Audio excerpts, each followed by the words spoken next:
C'est une journée annoncée comme historique pour le Royaume. Ce lundi, la nouvelle loi 03-23, publiée au bulletin officiel en septembre dernier, entre officiellement en vigueur.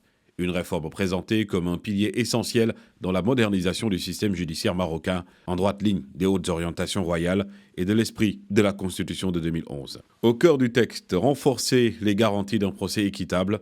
Désormais, la défense, la présomption d'innocence, le délai raisonnable de jugement et l'accès étendu à l'assistance juridique deviennent des principes consolidés. Les mesures phares touchent aussi à la garde à vue, avec l'obligation d'informer la personne de ses droits, la possibilité de contacter un avocat, l'accès à un service de traduction.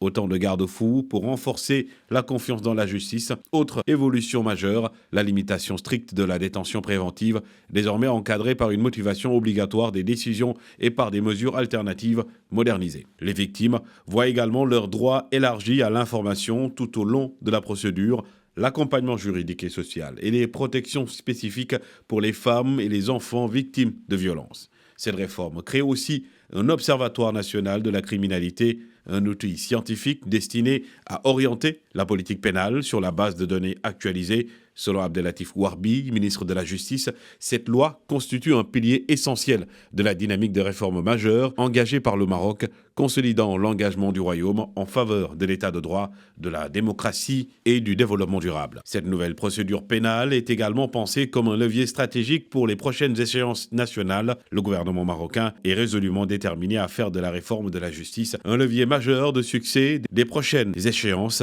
notamment la préparation de la Coupe du Monde 2030. Mais pour le ministre de la Justice, cette réforme dépasse le cadre technique. Elle incarne un choix de société, un chantier mené dans une démarche participative destinée à renforcer la confiance des citoyens, soutenir les droits humains et accompagner l'ambition du nouveau modèle de développement vers le Maroc de 2030.